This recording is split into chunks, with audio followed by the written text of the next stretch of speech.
हरे कृष्णा। हरे कृष्णा। वसुदेव सुतं देवं कंसे चाणूरमर्दनम देवकी परमानंदम कृष्णं वंदे जगद्गुरुम।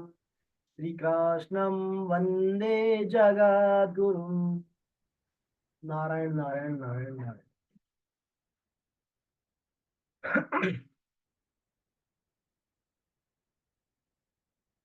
पिछली बार अपन जो है पुरुषोत्तम योग पर चर्चा कर रहे थे, भगवान के पुरुषोत्तम योग पर। पुरुषोत्तम योग के अंदर भगवान ने मुख्य रूप से तीन बातों के बारे में विस्तार से अर्जुन को बताया। जीव, प्रकृति और संसार। तीन बातों के बारे में भगवान बता रहे हैं। संसार का कैसा स्वरूप है, कैसा हमें आभाषित होता है, कैसा देखने में आता है, जीव का वास्तविक परिचय क्या है, जीव का कैसे जीव जो है यहाँ पर शरीर संसार में सभी संबंध स्थापित करता है, और कैसे इसकी देहांतरी प्रक्रिया होती है, और कैसे प्रिय प्रकृति है। तो भगवान ये तीनों बातों में बताने का मुख्य उद्देश्य भगवान का, जो अर्जुन को भगवान ने कहा था, मेरा अव्यभिचारी भक्ति योग के द्वारा जो सेवन करता है वह गुणातीत हो जाता है। तो अव्यभिचारी भक्ति योग के अंतर्गत जो प्रमुख बाधाएं थी, उन बाधाओं के बारे में भगवान यहाँ, बाधाओं के संदर्भ में भगवान जो है संसार, प्रकृति और जीव का विस्तार से वर्णन करके अर्जुन को समझा रहे हैं, ताकि वो देहाभिमान में जो बाधाएं आती है देहाभिमान की अव्यभिचार में, वो दूर हो जाए। तो अपन पढ़ चुके हैं यहाँ पर भगवान ने शुरुआती श्लोकों में संसार के रूपी वृक्ष के बारे में बताया, संसार के स्वरूप के बारे में।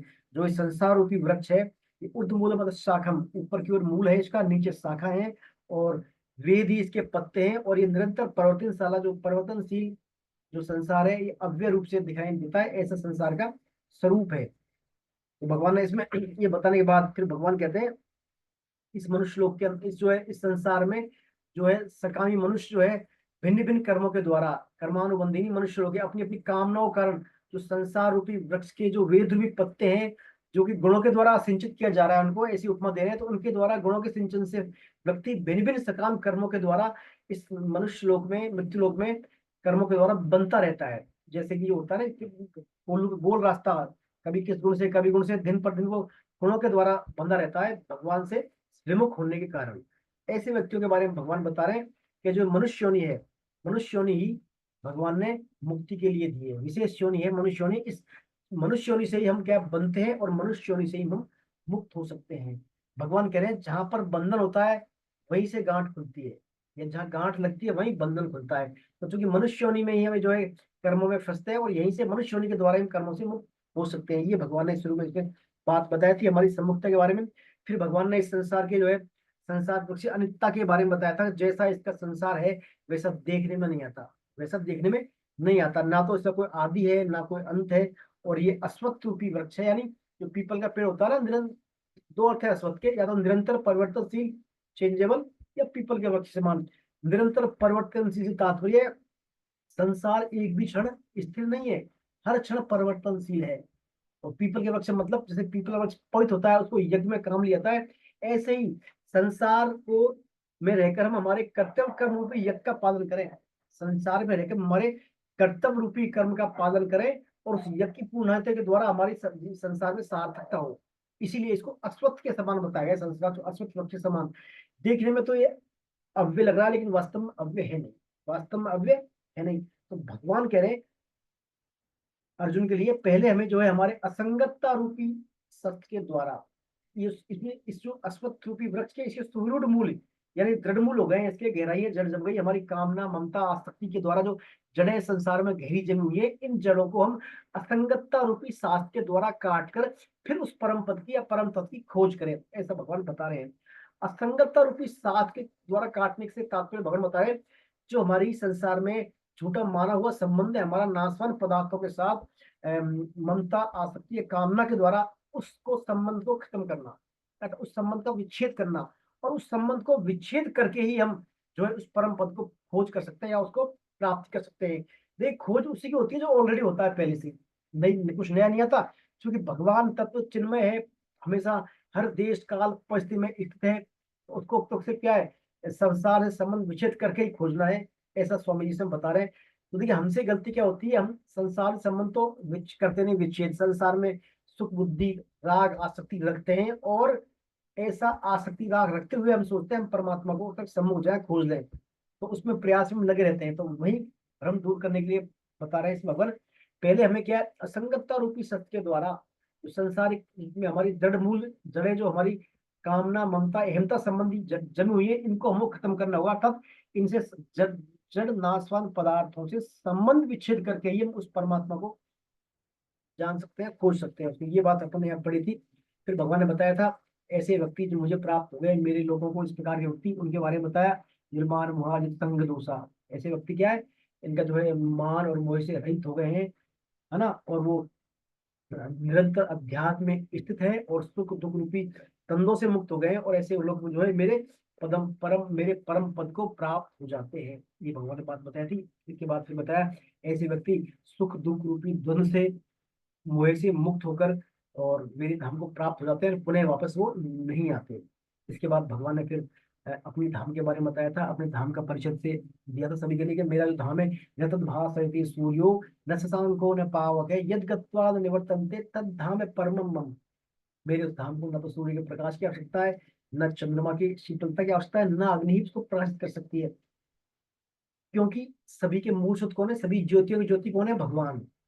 सभी मन की बुद्धि की इंद्रियों की आकाश सूरज जितना भी जो तेज ज्योति है, सबके मूल सोर्स है भगवान। तो वहां तो भगवान स्वयं विराजमान है अपने धाम में, तो वहां भौतिक प्रकाश की या भौतिक प्रकाश के स्रोतों की वहां आवश्यकता नहीं रहती। फिर भगवान कहते हैं मेरे धाम को व्यक्ति एक बार जो आता है, उन्हें वो लौट के नहीं जाता, है ना। तब धाम मेरा धाम से पुनः लौट के नहीं जाता, ये भगवान ने बात बताई थी।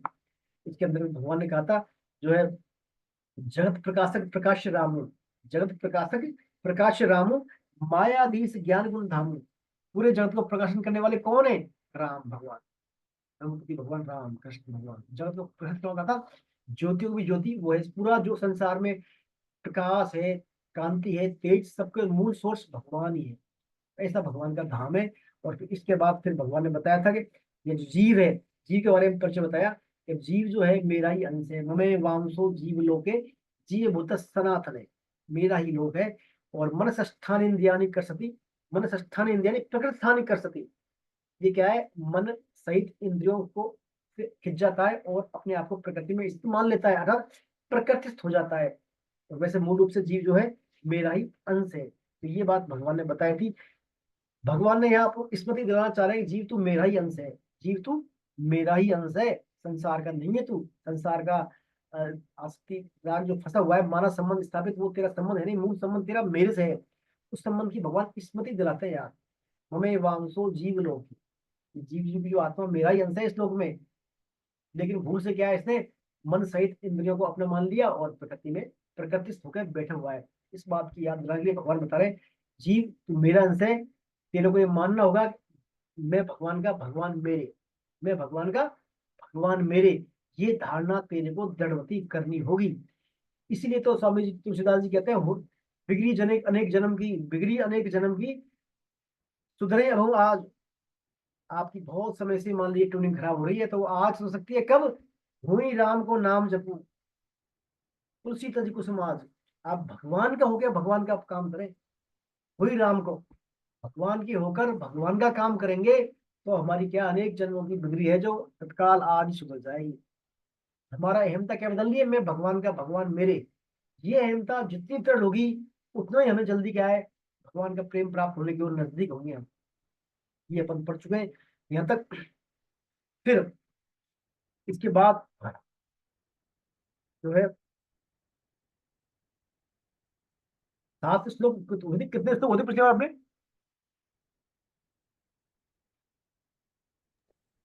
हरे कृष्ण प्रभु जी। जी कितने हुए थे पिछली बार, 14.7 7 तक हो गए थे।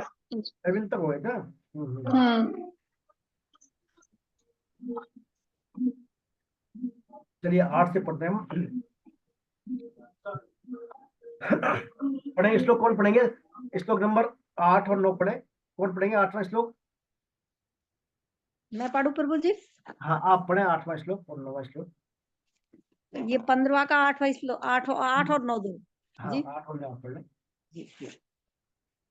शरीरम यद् वाप्नोति यच्चाप्युत उत्क्रामतीश्वरः गृहीत्वैतानि संयाति वायुर्गन्धा निवासयात् श्रोत्रं चक्षुस्पर्शनं च रसनं घ्राणमेव च अधिष्ठाय मनश्चायं विषयानुपसेवते।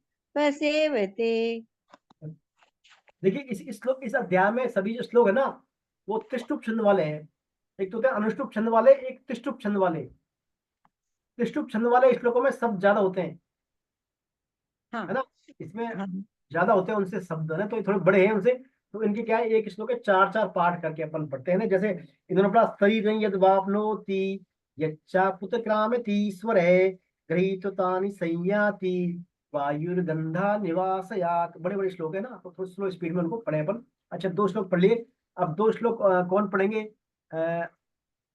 आरती जी पढ़ेंगे, आरती जी या आरती जी? आरती जी पढ़े एक श्लोक, आप पढ़े 10वां नंबर का श्लोक उत्क्रामंत मॉबी वाला।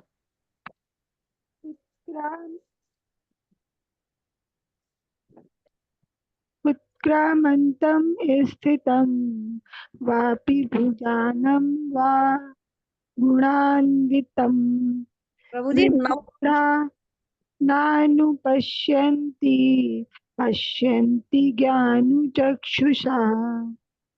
हरे कृष्ण। हरे कृष्ण। सीमा जी है, सीमा जी, सीमा जी।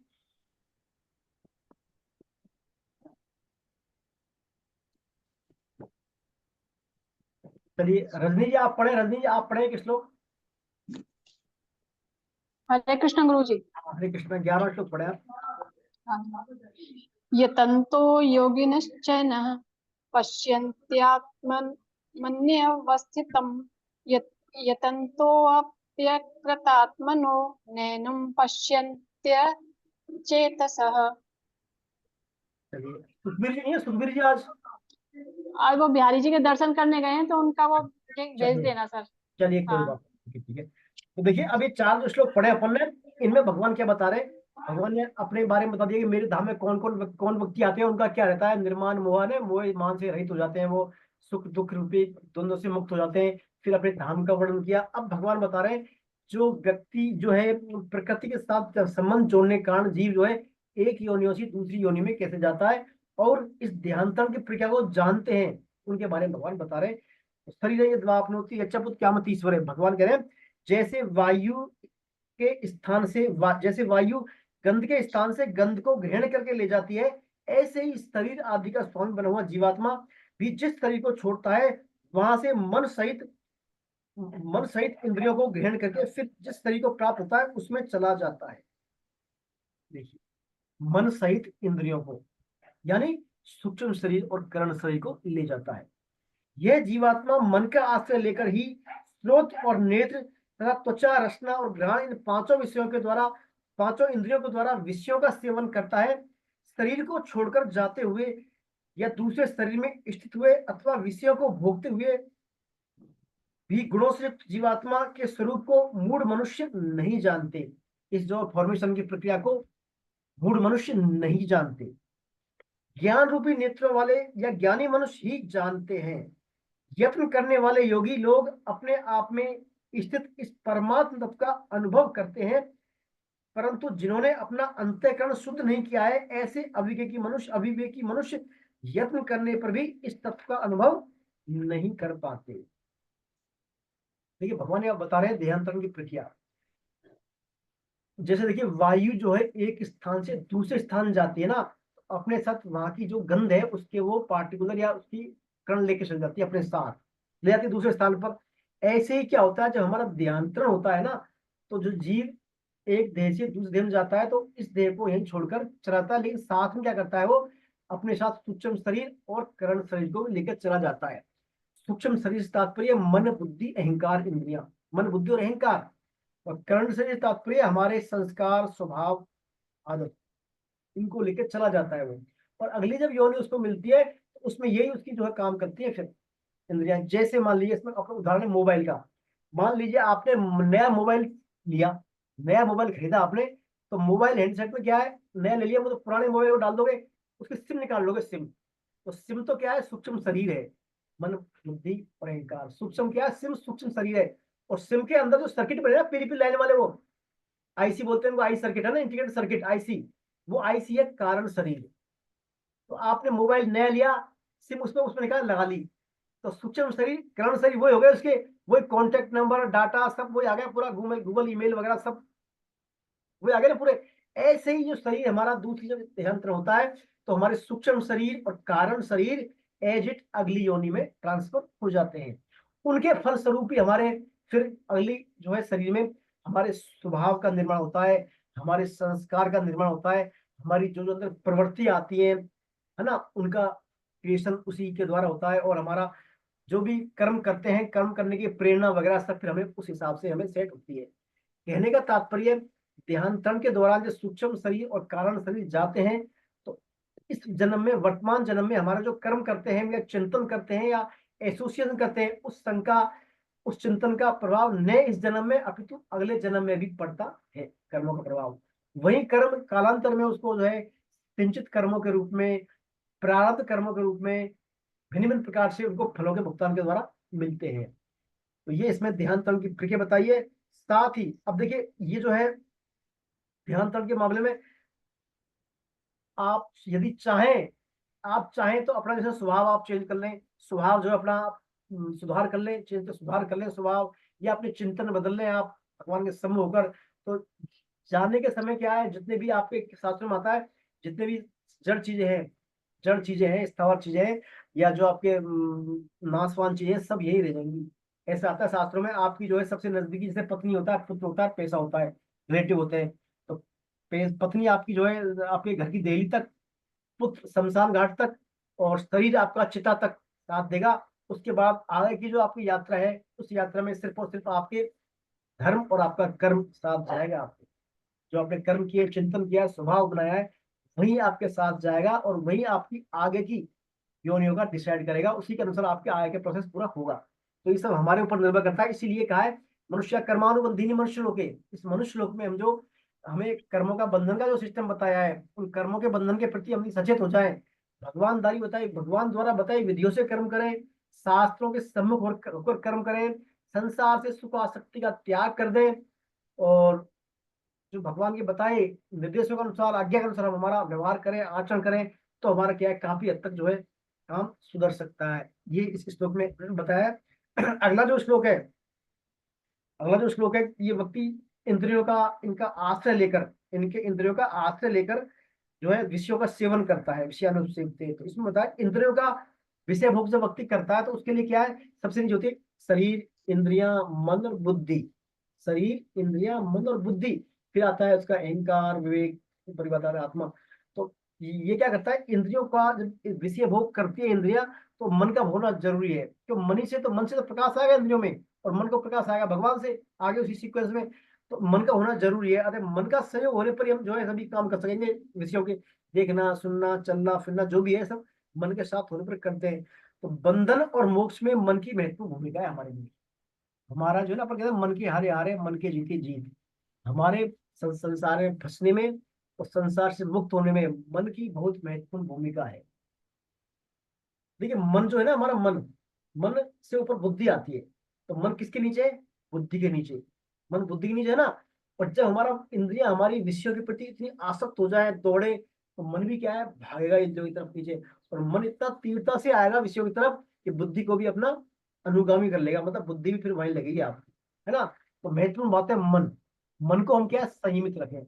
मन को क्या रखें? संयमित। और ये मन में क्या है, मेन महत्वपूर्ण जो है, मन में क्या है, हमारी जो संसार में सुख आसक्ति है, हमारे अंदर जो अंतःकरण में, हमारे संस्कार में संसार के प्रति सुख आसक्ति या नाशवान पदार्थों का जो आश्रय ले रखा है हमने, इसी की वजह से हमारे अंदर बार बार मन जो है संसारिक पदार्थों में, भौतिक पदार्थों की ओर उन्मुख होता है। इसके लिए सबसे श्रेष्ठ जो है, भगवान बताते हैं, जितनी आप इंद्रियों की तृप्ति करोगे, जितनी ज्यादा इंद्रियों की तृप्ति करोगे, सेंस ग्रेटिफिकेशन का काम करोगे, या इनको जितना विषय भोगों से संपर्क में करोगे, उतना ही ज्यादा इंद्रियां बलवती होंगी। और इंद्रियां उतनी ज्यादा बलवती होने के बाद क्या होगा, जैसे विषधारी सर्प होता है, विषधारी सर्प, उसको जितना ज्यादा दूध पिलाओगे उतने ज्यादा विषैला होगा वो। तो इंद्रियां आपकी और बलशाली बन जाएंगी, जितना करोगे, इनको भोग करोगे, तृप्ति कराओगे, उस इंद्रियों बलशाली होने के पश्चात ये मन को भी हर लेंगी और मन बुद्धि को हर लेगा और आपको पतन के मार्ग पर ये अग्रसर करा देंगी। तरीका भगवान बताते हैं इसका। श्रेष्ठ तरीका है कामनाओं का त्याग। अपने प्रथम 12वें अध्याय में त्यागा शांति निरंतरम, त्याग से तत्काल शांति मिलती है। कामनाओं का देखिए एक तो है भोग और एक त्याग। कामनाओं का भोग करना और त्याग करना, तो यहाँ शास्त्रों में कामनाओं के त्याग की बात है। देखिए भोग का ऐसा है, भोग तो आपको जो व्यवस्था देश काल के अनुसार है वो तो आपको निर्वाह मात्र करने ही पड़ेंगे, भोग तो आपके होंगे ही। लेकिन आपको उस भोगों में क्या करना है, राग नहीं करना है, राग नहीं करना है। जहां देखिए दुनिया में क्या है, अज्ञान जो है ना, अज्ञान सब कुछ अज्ञानता एक कारण होता है। जो भी हम गलतियां करते हैं, पाप होते हैं हमारे से, पाप कर्म होते हैं या निषिद्ध कर्म करते हैं, उन सब के पीछे क्या है, हमारा अज्ञान। और अज्ञान के मूल में है राग। अज्ञान के मूल में क्या है, राग।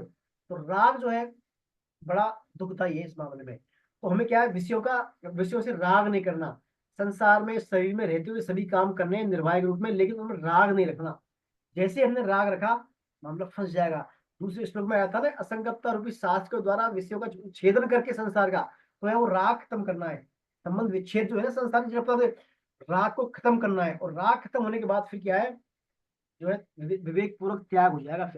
फिर आप विवेक पूर्वक विषयों का त्याग कर सकते हैं। और त्याग से ही क्या है, फिर जो है आगे शांति वाला काम होगा, या त्याग से हम जो है हमारे इंद्रियों पर विजय पा सकते हैं। तो ये पांचों इंद्रियों में सबसे पावरफुल जो इंद्रिय है वो है जिह्वा। क्या है, जिह्वा। यदि हम जिह्वा को संयम में कर लेंगे तो हमारी और पांचों इंद्रियां स्वतः ही एक लाइन में आ जाएगी। फिर जिह्वा को कर लेंगे नियंत्रण में। जिह्वा मूल रूप से दो काम करती है, एक तो क्या करती है, बोलना, और एक भगवान का प्रसाद लेना। तो बोलने के रूप में हमें यदि भगवान से संबंधित बात ही बोले, या भगवान की गुणगान करें, भगवान के नाम का, भगवान के गुण का, रूप का, लीलाओं का ही हम कथोपकथन करें जिज्ञा से, सांसारिक बातें, जड़ पदार्थों का गुणगान, इनमें न उलझे, तो जिब्या एक काम भी हो जाएगा, खाली भगवान संबंधित नाम ले। और दूसरा खाने के मामले में जो भी ग्रहण करें हम जिभ से, वो क्या भगवान को ऑफर किया हुआ हो, भगवान को भोग लगाया हुआ हो, भगवान का प्रसाद हो। उससे क्या होगा, हमारी जिब्या संयमित रहेगी। और संयमित होने के पश्चात फिर और इंद्रियां जो है हमारी अपने आप लाइन में रहेगी। तो इंद्रियों का संयम जो है इसमें, ये इस प्रकार ये जीव जो है यदि इंद्रियों का संयम नहीं करेगा तो विषयों का द्वारा सेवन करेगा, और विषयों के सेवन से फिर जो है ये बार बार संसार में आता जाता रहेगा। ये इसमें बात आती है। अब आता है इसमें तीसरा श्लोक था, उत्कामंतम स्तम वापी भुंजनम व गुणान्वितम विमूढ़ानुपश्यन्ति पश्यन्ति ज्ञान चक्षुष है। ज्ञानी लोग क्या है, इन सब बातों को समझते हैं, और मूर्ख लोग क्या है, इन बातों को नहीं जानते, है ना। मूर्ख लोग इन बातों को नहीं जानते। देखिए हम क्या करते हैं,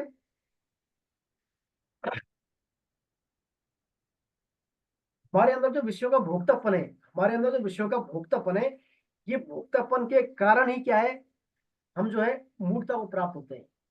मूर्खता को यानी संसार से मोहित होते हैं, संसार में भोक्तापन के कारण। तो इस भोक्तापन के संदर्भ में भगवान बताते हैं, जो विषय हैं, विषयों के सुख हैं, विषयों के सुख या विषयों की आसक्ति निरंतर आने जाने वाली अनित्य है, अनित्य है। ये बात हमको समझनी है। विषयों के सुख आने जाने वाले अनित्य हैं, और हम नित्य हैं। हम क्या है, नित्य, हम भगवान का स्वरूप है। और विषयों के स्वरूप क्या, अनित्य है, आने जाने वाले हैं। तो हमें इनमें क्या, आने जाने वाले अन्य विषयों में फंसना नहीं है। आने जाने वाले अन्य विषयों में फंसना नहीं है। बस ये ध्यान रखना है, बस ये मानना है जो भी है विषय, इनको भगवत स्वरूप देखकर निर्वाह रूप के लिए, निर्वाह के लिए उपयोग करें इनका। जैसे अपन कहते हैं मतलब क्या है, जो है भोजन लेते हैं किसके लिए, जीने के लिए। भोजन करते हैं जीने के लिए, और जीने के लिए, या बस हमारे शरीर के निर्वाह के लिए, शरीर के निर्वाह के लिए। कोई कहते हैं हम तो साहब भोजन के लिए ही जीते हैं, भोजन करने के लिए ही जीते हैं। वो कंसेप्ट नहीं होना चाहिए, वो कंसेप्ट नहीं होना, निर्वाह वाला भाव होना चाहिए, निर्वाह वाला भाव। भोग वाला, देखिए भोग वाला भाव आ गया तो फिर संसार हमारे दुखों घर है। संसार क्या, दुखालय में शाश्वतम, भोग वाला भाव आ गया तो। और हमारा जो है निर्वाह वाला भाव आ गया तो फिर संसार हमारे लिए क्या है, भगवत स्वरूप है। फिर संसार वासुदेव सर्वम, ये फिर हमारे लिए। तो देखिए इसमें मेन बात आती है कामनाओं की। तीन हमारी, मैंने कामना पिछली बार भी शायद जिक्र किया था, तीन जो मेन कामना है, वित्तेषणा, लोकेषणा और पुत्रेषणा। तीनों इष्णाओं से बचना है हमारे को। वित्तेषणा, पुत्रेषणा और लोकेषणा। और इच्छा हमारी क्या होनी चाहिए, अपने स्वरूप में स्थित होने की इच्छा, भगवत दर्शन की इच्छा और सेवा करने की इच्छा, ये होनी चाहिए। और तीन जो है उनसे हमें बचना चाहिए, संयम के आधार पर उनसे बचना चाहिए। यदि कामना नहीं होंगी हमारे अंदर तो फिर विषयों में हम नहीं फंसेंगे। नेक्स्ट जो चौथा नंबर का श्लोक था, इसमें 11 नंबर का, यतंतो योगिनश्चैनम पश्यन्त्यात्मनवस्थितम यतंतो कृतात्मानो नैनम पश्यन्च चेतसे।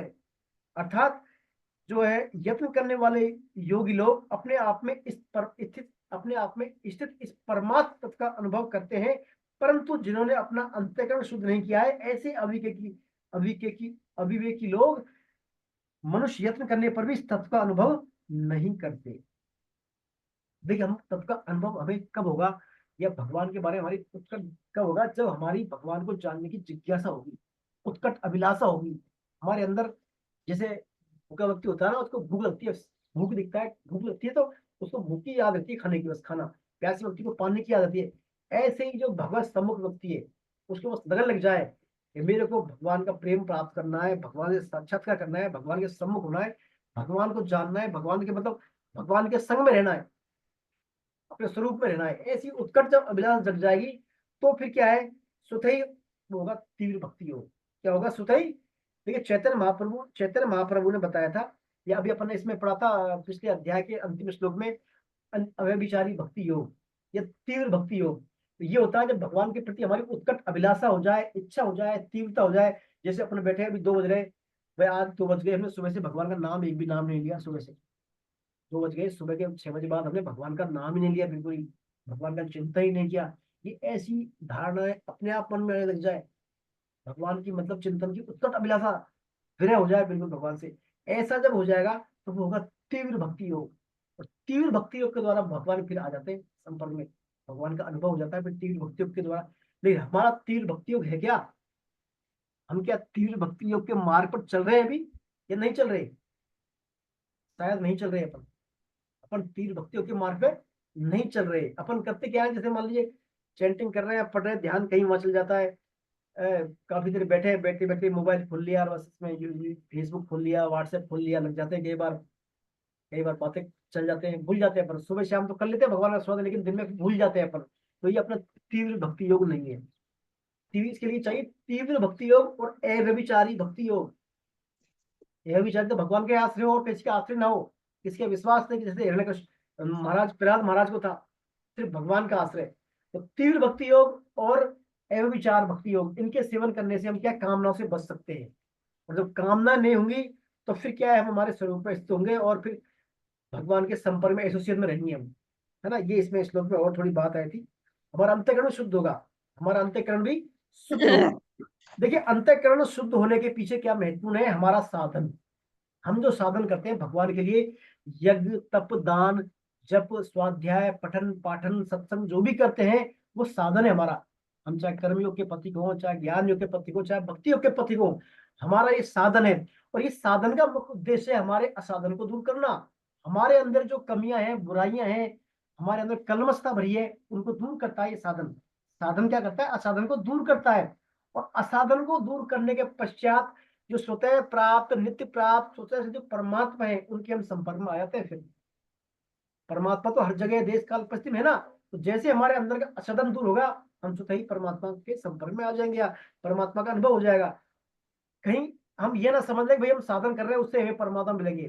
साधन से परमात्मा मिलते नहीं, अपितु साधन से क्या होता है, हमारा असाधन मिटता है। साधन हमारा राग खत्म होता है, हमारी बुराइयां खत्म होती है। फिर बुराइयां, राग खत्म होने के पश्चात स्वतः ही हम तो भगवान के अंश से शुद्ध बुद्ध है ऑलरेडी, तो फिर स्वतः ही हम भगवान के संपर्क में आ जाते हैं। ये इसमें और एक छोटी सी बात आती है। अब इसमें आइए, अब चलते हैं अपन आगे। अगले श्लोक नंबर 12, 13, 14। सीमा जी है, सीमा जी, ऋतु जी तोमर, महेंद्र अग्रवाल सर, महेंद्र जी सर। हाँ जी, महेंद्र हरे जी, कृष्णा सर। आप हरे पढ़े सर, कृष्णा। 12-13 पढ़े आप, 12-13 श्लोक। जी जी जी। अभी भक्तों को प्रणाम करते हुए, आपको भी चरणों में दंडोत प्रणाम करते हुए। राम ये बहुत महत्वपूर्ण श्लोक है साहब। एक एक शब्द इसका बड़ा वो है।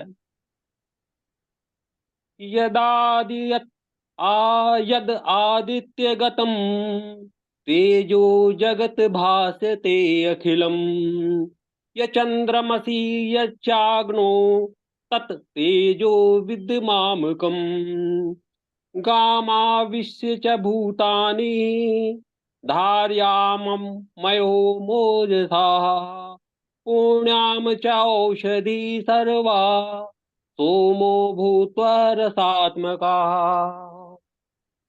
ये दो पढ़े हैं सर, 12 और 13। जी जी जी। देखिए यहाँ पर भगवान बता रहे हैं इसमें,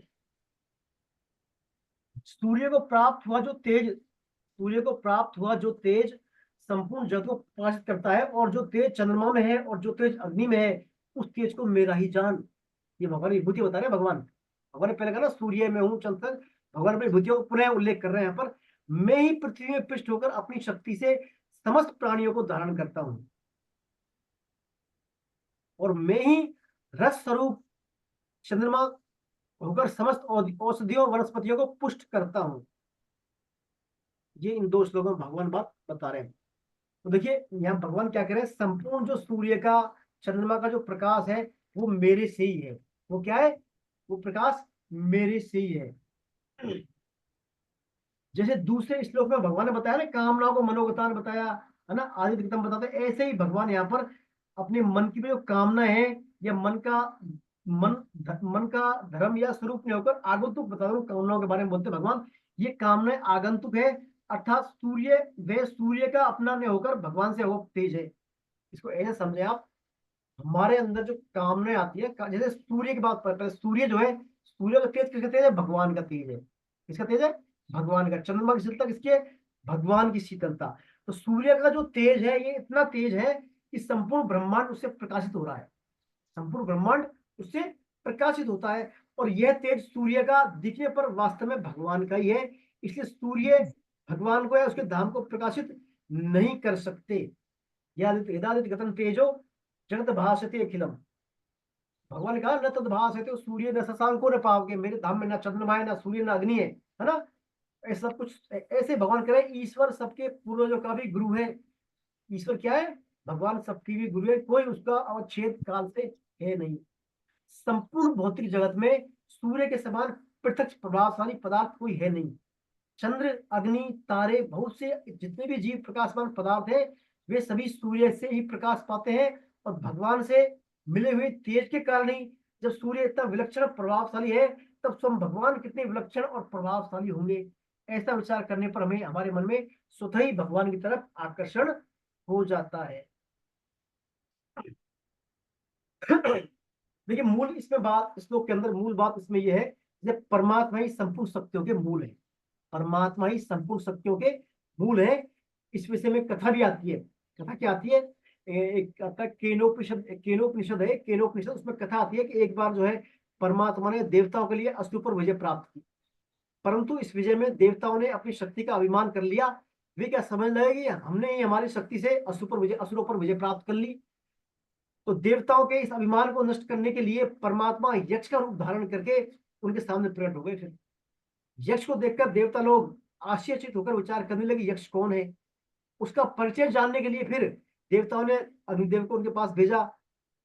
यक्ष से पूछने पर अग्निदेव ने कहा, मैं जातवेद नाम से अग्नि देवता हूँ, और मैं चाहूं तो पृथ्वी में जो कुछ है उसको सब कुछ जलाकर भस्म कर सकता हूँ। तथा यक्ष ने उसके सामने एक तिनका रख दिया और कहा कि तुम इस तिनके को जला दो। अग्निदेव ने अपनी पूरी शक्ति लगा दी, पर तिनके को वो नहीं जला सका। तो वह लज्जित होकर देवताओं के पास लौट आया और बोला कि मैं नहीं जान सका कौन है। तब फिर देवताओं ने क्या है, देवताओं ने फिर जो है वायुदेव को यक्ष के पास भेजा। तो वायुदेव ने कहा कि मैं जो है वायु का देवता हूँ, और मैं चाहूँ तो जो पृथ्वी में जो कुछ है उसको सब कुछ को उड़ा सकता हूँ। तो फिर तब यक्ष ने उसके सामने भी तिनका रख दिया कि भाई इसको उड़ के दिखाओ। तो वहां भी क्या है, वायुदेव अपनी पूरी शक्ति लगाकर तिनके को नहीं उड़ा सका। फिर लज्जित होकर मैं देवताओं के पास लौट आया और बोला कि मैं यक्ष को नहीं जान सका। फिर देवताओं ने किसको भेजा, उनके सबको देवताओं को इंद्र को भेजा।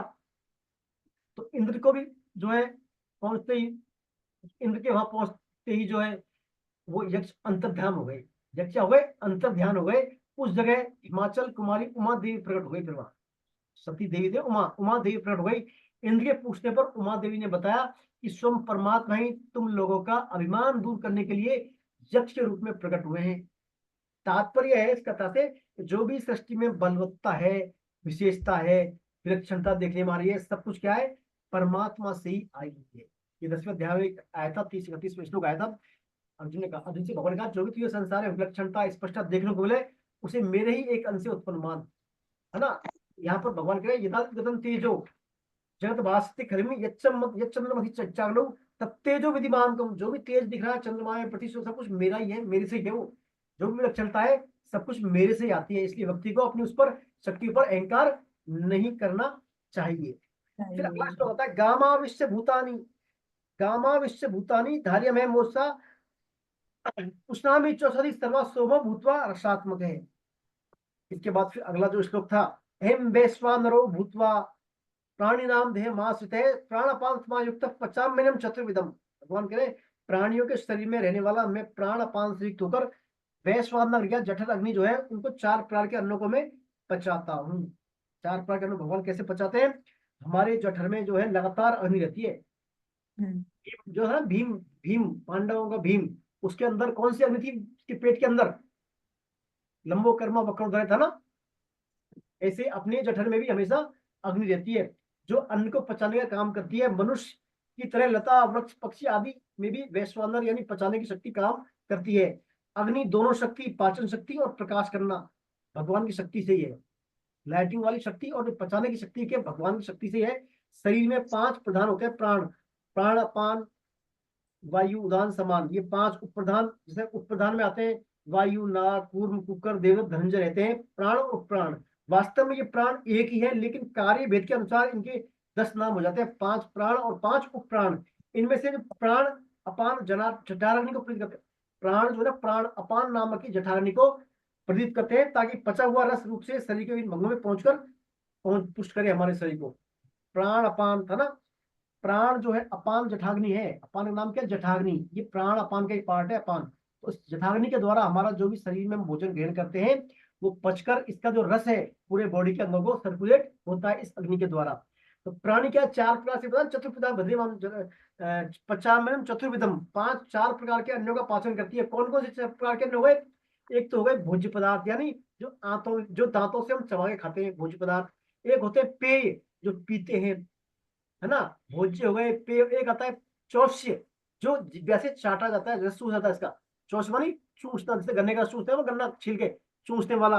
और एक आता है लेय जिसको जिह्वा से चाटा जाता है, जिह्वा से चाटा जाता है। तो भोज्य, पेय, चोष और लेह, इन चारों प्रकार के जो अन्न को पचाने के लिए वैश्वानर जठराग्नि पहुंचाती है, और वह भगवान कृष्ण ही है जठराग्नि।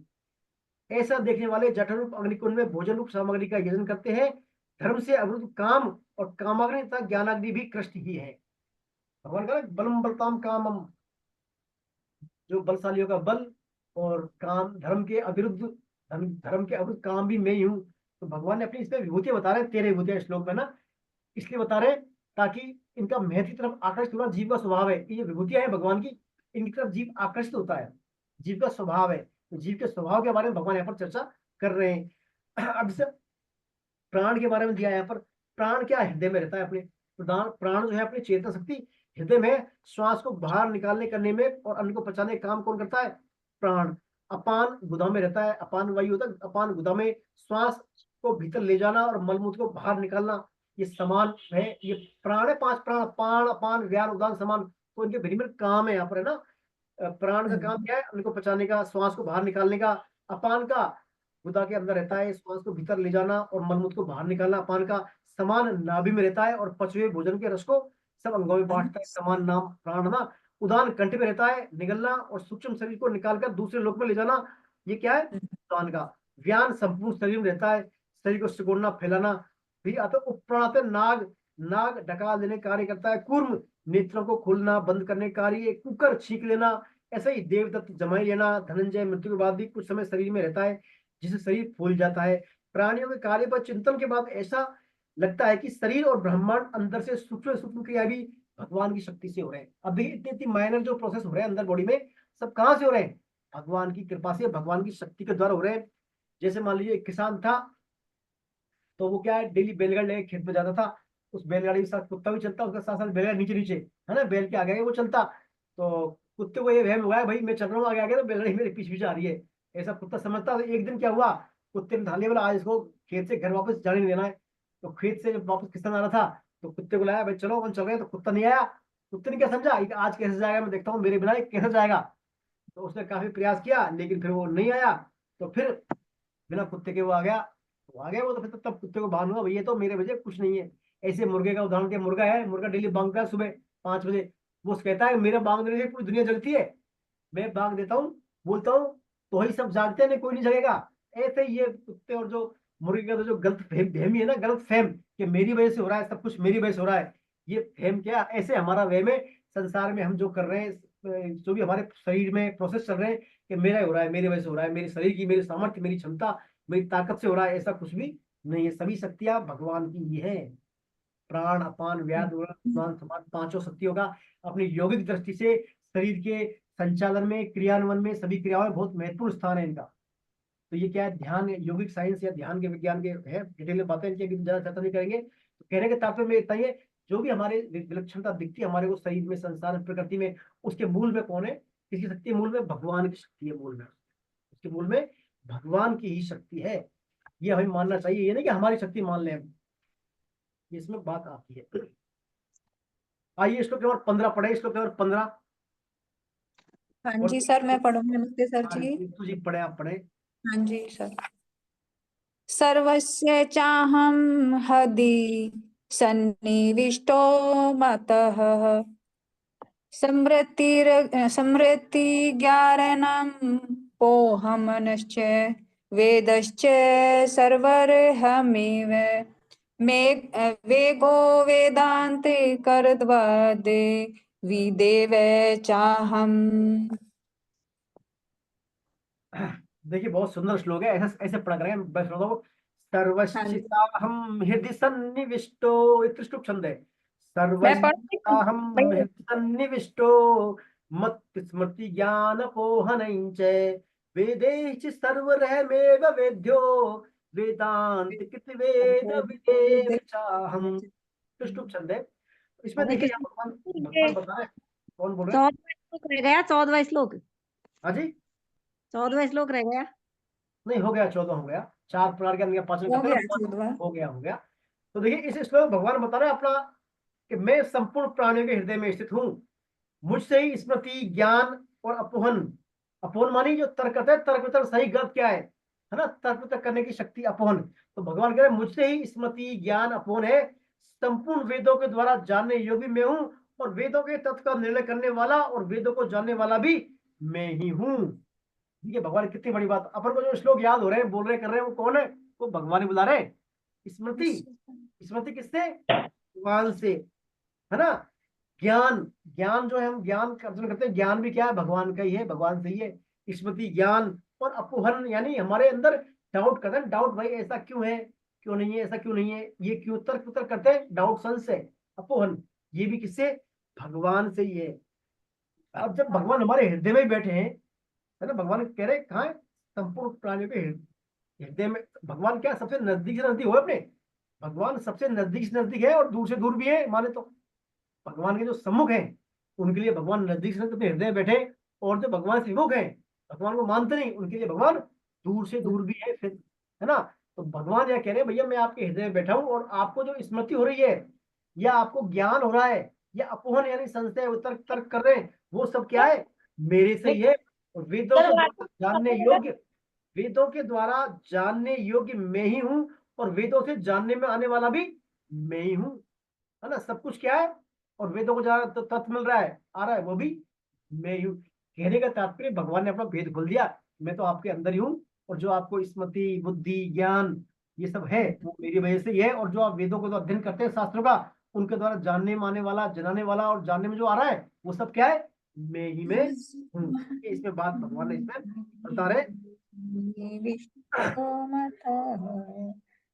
समृद्धिर्ज्ञान। और देखिए इस श्लोक के अंतर यही बात है। एक बार जो है भगवान कृष्ण बताते हैं कि समस्त प्राणी हृदय में विद्यमान होते हैं वो, जैसे पृथ्वी में सर्व जल व्याप्त है लेकिन प्राप्त होता है कुएं से, ऐसे ही गाय के शरीर में दूध व्याप्त है और मिलता है कहाँ से? गाय के थनों से। ऐसे ही भगवान कण कण में व्याप्त है, लेकिन प्राप्त होते हैं हृदय में। प्राप्त कहां से होते हैं? हृदय में, अंतःकरण में, हमारे में। हम भगवान के अंश हैं, यह वास्तविक स्मृति है, और जो हृदय में रहती है। और अपने को शरीर मानना और शरीर को लेकर अपनी पहचान मानना विस्मृति है।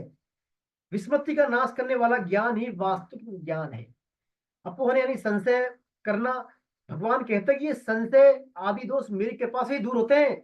चिंतन बुद्धि में होता है, लेकिन स्मृति सौम्य होती है और तत्काल होती है। गीता के उपदेश के बाद अर्जुन को भी यही कहेंगे भगवान कि मुझे आपकी कृपा से भगवान अब स्मृति प्राप्त हो गई है, मैं वही कहूंगा जो आप करेंगे। देखिए, पूरी गीता जो है स्मृति के पीछे चल रही है। अर्जुन क्या है, अपने भूल गया, अपने मोह कारण विषाद में आ गया, अपने स्वरूप को, वास्तविक स्वरूप को, अपनी स्मृति को, उस स्मृति को याद दिलाने के लिए भगवान यहाँ पर अर्जुन को बार बार स्मृति देने का प्रयास कर रहे हैं। तो इस श्लोक के माध्यम से भगवान यही कहना चाह रहे हैं, जो भी आप में स्मृति है और जो है सब कुछ मेरे वजह से ही है। आप में, मैं आपके हृदय में स्थित हूँ, दूर नहीं हूँ आपसे। और स्मृति ज्ञान सब कुछ हो रहा है। आपके जो अंदर संशय आते हैं उनको दूर करने वाला भी मैं ही हूँ, और दूर होने वाला भी मैं ही हूँ, ज्ञानी मैं हूँ, और जानने योग्य, जानने वाला, जानने वाला सब कुछ मैं ही में हूँ। ये श्लोक में मूल रूप से भगवान बात कर रहे हैं। तो अभी टाइम हुआ है 2:54 हुए अभी टाइम, है ना। अभी थोड़ा मेरे पास एक मैसेज आया अभी हमारे अपने ऑफिस से। आज हमारी इस लाइन पर अभी नेक्स्ट क्लास होगी 3 बजे से। तो मेरे पास टाइम 2 से 3 का ही टाइम दिया है मेरे लिए उन्होंने, आज लाइन पे है ना। तो आज 3 तक की क्लास रखनी पड़ेगी। ये 3 बजे फ्री लाइन दूसरी इस पे एंगेज हुई, GS25 क्लास होगी इस पे कोई। तो लाइन मेरे पास 3 बजे तक ही आज है। तो अपन अभी यही वाइंड अप करेंगे 5 मिनट के अंदर।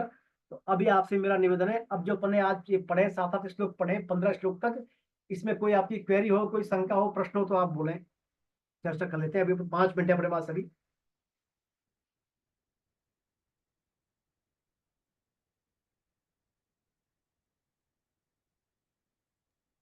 हाँ प्रभु जी, हरे कृष्णा। मोहिनी जी बोले आप पिछली हरे बार कृष्णा प्रभु। 2 बार से क्लास में नहीं आ रही, आप 2 बार से एब्सेंट अरे चल रही हो क्या? आज मैं कहा पिछली क्लास में मैं कहीं चली गई थी प्रभु जी, मैं ले नहीं पाई वो, कहीं चलिए, ऐसे उलझ गई तो कोई बात नहीं, कोई बात नहीं। हाँ बोले आप बोले। हाँ। ये पूछना, क्योंकि जैसे ब्रह्मलोक में और परम धाम में क्या फर्क है? भगवान बोलते हैं कि जीव मेरे कौन से लोक में जाकर वापस नहीं आते। भगवान ने 8वें अध्याय में एक श्लोक कहा था, आ ब्रह्म भुवन लोका पुनरावर्तिनो अर्जुने। आ ब्रह्म हाँ भुवन लोका पुनरावर्तिनो अर्जुने।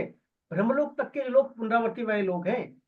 अच्छा अपना अच्छा। मनुष्य लोक, मृत्यु लोक है, फिर देवताओं के लोग आते हैं, स्वर्ग लोक आता है ना।